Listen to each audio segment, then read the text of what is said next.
Hola amigos, ¿qué tal? Stuart here from Spain Speaks. Today another interview video. Today we're going to be talking to Steve, who's an American that splits his time between Spain and the USA, and he talks about some of the differences between the two countries, and we also talk about the current situation in Spain and what it's been like for him. So let's go to the interview. Hello, Steve, how are you? I am great. Yourself? Not too bad, not too bad. How's your day been so far? Excellent for being inside. How about yours? Not managing to get any exercise done at all now that we have Well, a lessening? today was the worst day. I just woke up late, but normally I go out every day at 8:30 or 9 and get my hour walk/jog in. Yeah, that's it. It's trying to get some exercise, a bit of sun on the skin as well, which is important, right? Yeah, I'm very fair-skinned like you are. I last about 2 seconds in the sun. If I'm in Andalusia or whatever, I'm in big trouble without Yeah. 50 Yeah, sunscreen. that's it. 50 plus SPF. That's right. Exactly. So tell us something about yourself, Steve. You're a 50-50 resident here, Spain, California, right? Yeah, I spend a little bit more time in California, but I love Spain. I'm hoping someday to retire here. I came here to visit in 2008, and ever since then, I was kind of in love with Madrid and then the rest of Spain. So it's a great place, even with everything going on right now. What was it that attracted you? Was it the lifestyle, the people, the general way of life here? Yeah, I mean, literally, the moment I landed in 2008 to visit, I was coming here to learn Spanish. And the moment I landed here, literally, I knew some Spanish, but not a ton. And the first day I was here, I said, someday I'm going to be here full time because the people were just amazing. They took me in as if I were one of their own. And they laughed at my Spanish in the beginning, and now they're not laughing quite as much. So it's good. Yeah. Was that one of the biggest hurdles to get over, the language aspect, especially in a place like Madrid? Not really. The hardest thing to get over here is the cultural differences, or the cultural differences. The language is language, but language also involves culture. And so when you don't think like a Spaniard and you try to superimpose your American ideals over the Spanish ideals, it doesn't work. Yeah. So in my time here over the years, I've learned a lot. So my friends back in the US think I'm crazy now because I'm so Spanish in my mentality these days. Really? Yeah, well, except for work. I believe in working hard and having results and not just like being in the office to be in the office. In Spain, as you probably know, you have to show up in the office and stay there as long as you can. Well, of course, not when we're having a pandemic, but you have to show up and be there as long as possible just so your boss sees you. It's more about how things look versus what gets done. That's one of the issues I have with Spain is that things don't get done as well here in terms of being effective. Yeah, they've got that system here, or that concept which they call Presidentism, I think, no, that you need to be, what's it called? I think, is that what it's called? Where you have to be sort of present at your desk, but it doesn't really matter if you're working or not, as long as the boss sees that you're there, right? Right. I didn't know there was a word for it. Thank you. I'm like, it just seems kind of silly. I think America has a lot of issues right now, as we all know. One of the things we do very well is create a great work environment and we get crap done. Yeah, that's it. Productivity. Right, exactly. So when you said that you're more Spanish in the way of thinking, outside of work, obviously, what do you mean exactly, Steve? That you blend in better here with the way things happen socially or culturally? Yeah, exactly. Even when I was a kid going to school a long time ago, I always loved Spanish. There was something, I think I was probably born Spanish in a former life or something. But I like the fact that people are here to enjoy life. Again, present time notwithstanding, it's not just about working and trying to beat your neighbors. I'm sure there's some of that in Barrio Salamanca or whatever, but it's more about living a life with friends and connections and less about just showing off to your neighbors. And I have a very good life in the US as well. But I've kind of learned that I think people are on the wrong track there in terms of they put everything ahead of having a good life. So everybody's stressed out all the time. And I've totally improved my health by eating better when I'm here and not having as much stress. Yeah, yeah, that's the Mediterranean diet aspect of it. Of course, a lot more fruit, a lot more vegetables, a less. Exactly. I'm not going to say that there's less fast food options available, but it doesn't come into people's daily lives as much as it probably does in Australia as well. I remember when I go back to Australia, there's huge queues of cars piled up at the McDonald's, at the Burger Kings, and you just don't seem to get that here as you do, at lunchtime, for example. Yeah, I'll tell you something funny. I haven't eaten a McDonald's hamburger nor a Burger King hamburger in at least 35 years. I won't do it. If I'm on a road trip in the U.S. and I have to stop at a fast food place, I'll get a salad and put oil and vinegar on it. I Yeah, can't. I can't handle it. It's too much. yeah, yeah. So your diet's completely changed. It's changed. And when I first got here, I did not like the food at all Oh, really? because in the U.S. we put so much stuff in the food that the beef sort of melts in your mouth. But I realize it's kind of a lot of preservatives, a lot of tenderizers and hormones.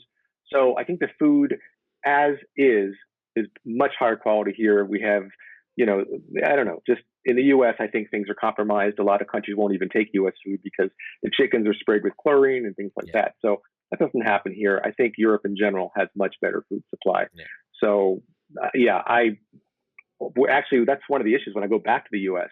Just because I do spend a lot of time there, a little bit more time there than here. I don't feel as well. I gain weight. My trainer is always yelling at me there, yelling at me here. It's challenging to eat healthy there because everybody eats out a lot and the yeah. food is very, full of salt and fat and Mm-hmm. just everything you hear about the U.S. Not so much all fast food, but even restaurants. It's very Yeah, yeah. not healthy. I think another one of the differences is, and this is what people have told me, is the portion sizes in the States are a lot bigger as well. I think, right? If you go to a restaurant, you get a lot bigger portion size. Yeah, and if you don't ask for a doggy bag, most people take their food home and eat it as leftovers in the Yeah, future. That's how people eat there. Even breakfast, even a big omelet breakfast or something, you take it home and you reheat it later. yeah, yeah, yeah, yeah. Now, here in Spain, do you move with in an American community, or is it mostly Spanish? The people that you hang out with? I specifically did not want an American community here. I can get that in the U.S. So I have never sought out an expat community here when I've been here. So no, most of my friends are Spanish. When I go out and about, I speak Spanish. Even if in the beginning I was very torpe, very awkward, Yeah, but that's one of the reasons why I've really embraced it. Like, why spend a significant time in Spain and try to live like an American living in the U.S.? It doesn't make sense. So, that's why I say I think mentality wise, I'm a bit more Spanish because I hang around Spanish people. I don't agree with everything they say, but yeah. I do agree with a lot of it. And like me, you don't actually live in the center of Madrid per se. You live in one of these. It's not really a neighborhood. It's a city, really, isn't it? That's on the outskirts of Yeah, the capital. yeah, it's called Getafe, and my friends joke around with me, and what they say, unfortunately, is true. But I moved here partially because they put a Costco in. Ah, So, okay. because I know this is sort of against what I'm just saying, but there's parts of the U.S. I like and things that remind me of home, and just getting Yeah, their pizza or hot dog, which again is fast food, but it's yeah, good. yeah, And some of the items I couldn't get at other stores, like a Taste of America, it's good yeah, to have a place. I just like it, so yeah, yeah, I'm yeah, close. yeah. I haven't been to Costco, but I know that my brother-in-law goes there a lot. The size of the stuff that you have to buy, like they've got these huge mayonnaise bottles and huge ketchup bottles. I mean, everything seems to be big there, and if you have a small family like mine, I can't really see the point of buying in bulk unless you're one of these big. Is that a problem that you need to buy too much? Well, sometimes I actually have friends in Madrid that every time I go, they tell me, "Please let me know. Please buy a big thing of toilet paper or paper towels, and I'll buy half from you or something like that Yeah, because yeah, yeah, there's a yeah. lot." Yeah, those things come in handy. Now, we spoke the other day, obviously, in order to line this conversation up. You were telling me some of the main differences. What are some of the main differences you see between the States and here? Obviously, apart from the cultural ones, but also the the health system, I think you said, the way it works here is different? Yeah. Yes, I have health insurance in both countries because I spend a significant amount of time in those countries, and um, I think people already know the health system in the U.S. is terrible, absolutely effed up beyond belief. And for example, there, I if I didn't have a large deductible, I would be paying probably over $1,000 a month for insurance, and even because I'm 58 years old, so I uh, I would be paying a ton. I know people paying more than that, and then still having a $5,000 per year deductible. You in the U.S. you can't go to the emergency room unless you know you're going to pay up the wazoo. It's going to be charged separately. So, and the care just isn't as good. I know, for example, if you go to the hospital and you're there for a night, or if you have, God forbid, you have COVID-19, you're there for a week, you might get a bill for $55,000, and your insurance will cover some of it, but not a lot of it. Oh, So here in Spain, the medical system is, relatively speaking, excellent. It has its issues. I think the government has mismanaged this a little bit, but compared to the U.S., it's heaven. It's nirvana. I think the big problem here was that they just weren't prepared for the onslaught of cases. Probably right. They were caught off guard. I think everybody knows that, and that's the same, around the world seemingly. Right, but they apparently allowed a women's march and another gathering pretty early on that they probably shouldn't have, and I don't agree with that. I think they should have been more careful about things, and that's why I think we got such a high amount of contagion here in Madrid. Yeah, But yeah. I guess hindsight is very easy to do, being a Monday morning. Well, that's what quarterback. they say, isn't it? Hindsight's 20/20, of course. But Right. I mean, yeah, I mean, everybody points to that political rally. Everybody points to football games that were going on. Atletico de Madrid football team supporters were allowed to travel to Liverpool, I think, that same week. Oh, really? Okay. I think the 11th or the 12th of March. Yeah, the feminist rally was the big one that people were critical of because there were so many people in the streets, and you know yourself, Steve, the way that people greet each other here, it's a very close. If you don't kiss, it's a hug. If you don't hug, it's a kiss. Do you know what I mean? It's a very close contact thing, and I mean, Well, I mean, we can try to guess how many people, came down with the virus that particular weekend and then passed it on to family members and so forth. I mean, but that was a key aspect, that there was no social distancing leading up to those dates. Yeah.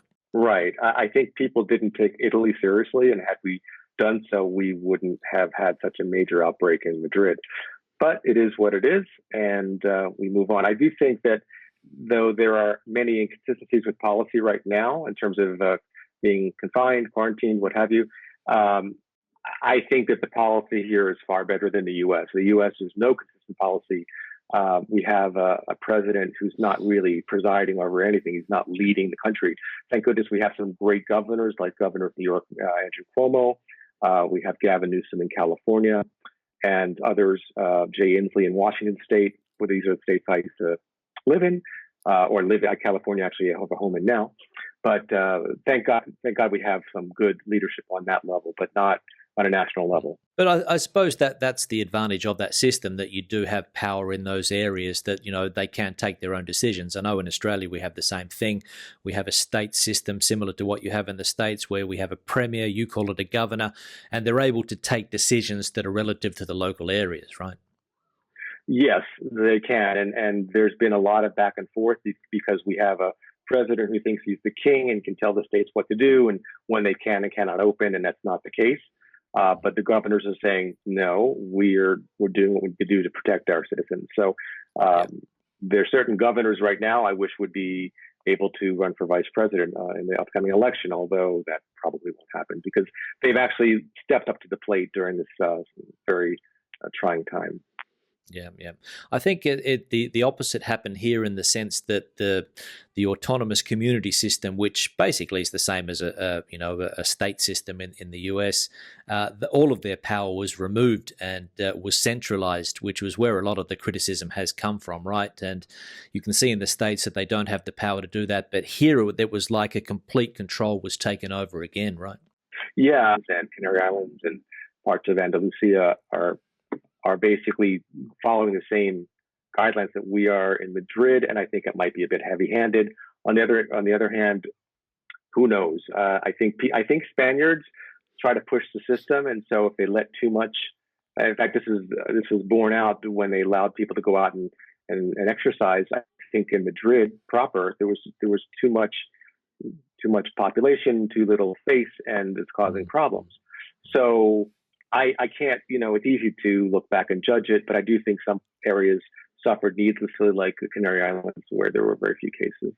Yeah, that's right. And those areas hugely dependent on tourism, and that they're trying to get some type of activity back into their day to day. But economically, yeah, probably the tragedy is still to come from that point of view. I mean, I don't know how long Yeah. bars and restaurants can stay closed. Sorry.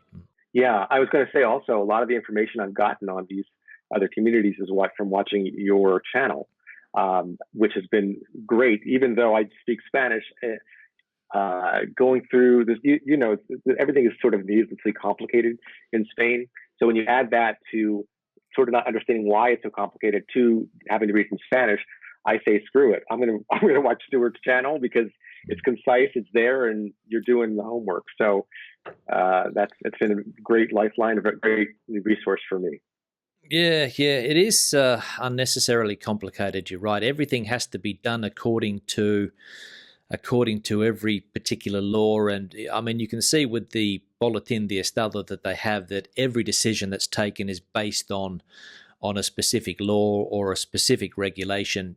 They can't, and they put out 28-page documents, and it's very confusing for the population. It's confusing for businesses, and then of course you've got all of the business associations.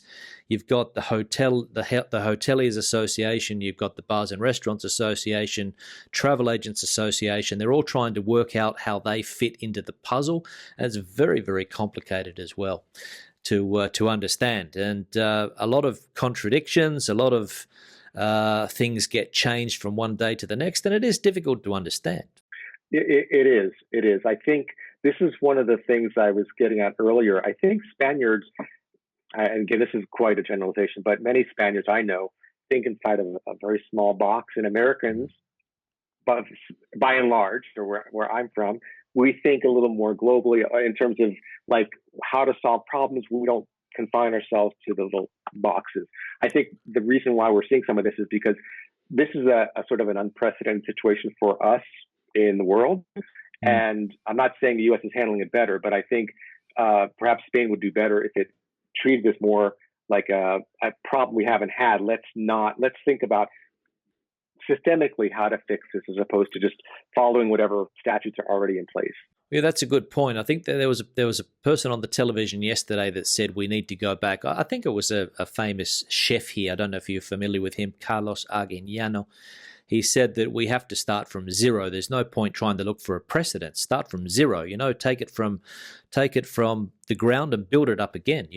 Yeah, exactly. This would be a great time for Spain to sort of reevaluate itself. I think that countries like Portugal that have a much more streamlined system, and they handle this really well. I don't think they've had nearly the amount of problems that we've had in Spain.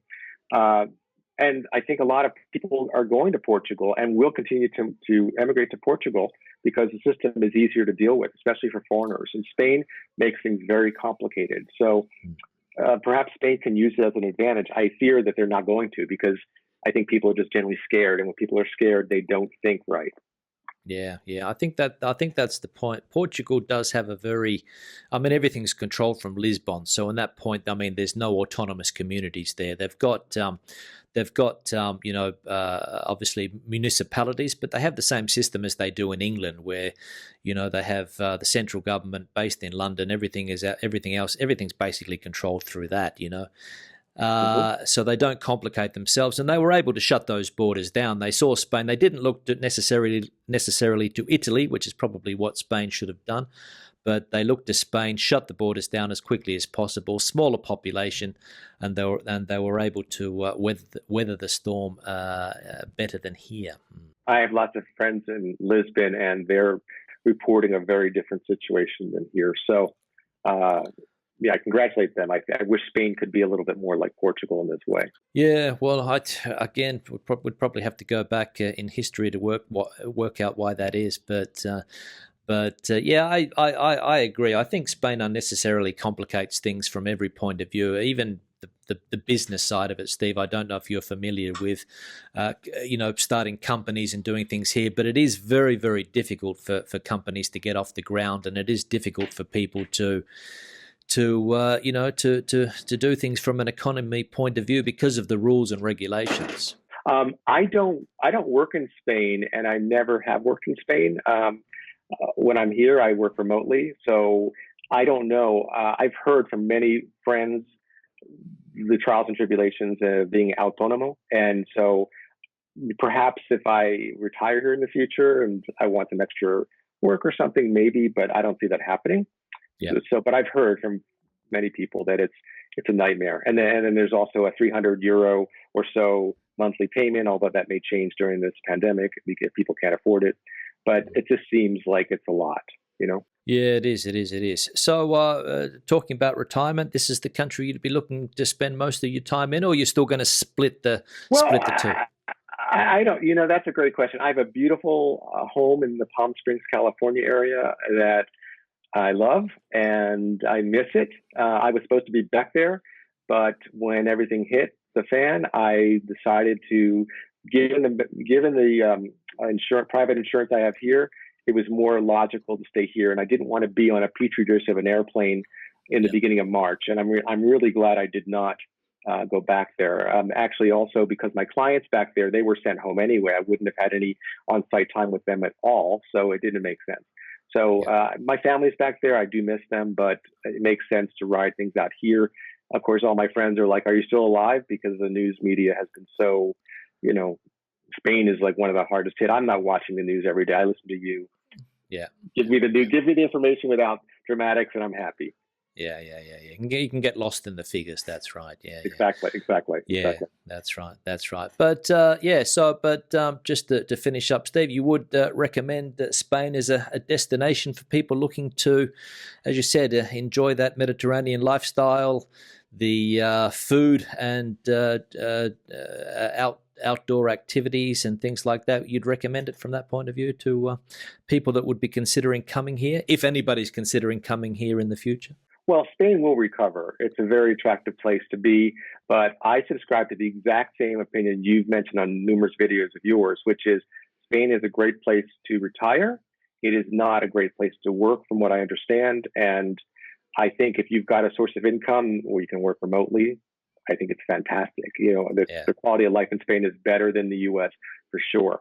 But if you have to work here and be a mileurista, making €1,000 a month, you can live, but I just think, from what I understand, working in Spain isn't fun. The management style isn't fun. People are screamed at, yelled. I don't know. I've heard that. I haven't experienced it myself. Yeah. So I'd say, to retire, yes. To work, no. Unless you can work remotely, as you said.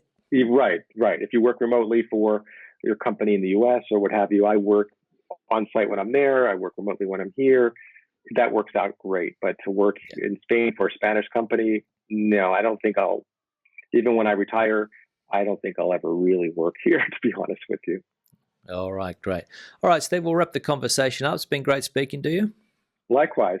Stay safe. And I guess you're about, maybe 10 or 12 kilometers from here? You're not very far. Getafe, probably only 10, 15 kilometers. I'd probably take the M50. That would run down to where you are there. That's one of the local highways here, the M50. That would take me down there.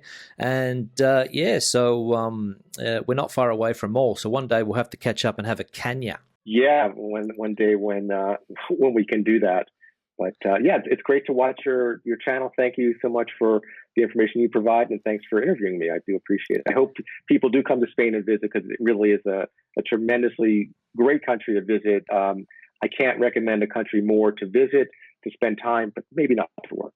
All right, good one, Steve. Thanks for coming on, and farewell. Thank you. Take care. See you later. Good day. Bye. Bye-bye. So there we go. That was the interview with Steve. Remember that if you want to participate in one of these talks, there's a link in the section below where you can get in contact with me. Don't forget to leave a question or comment also in the comment section below. Give the video a thumbs up if you liked it. I'll see you in the next one. Hasta luego.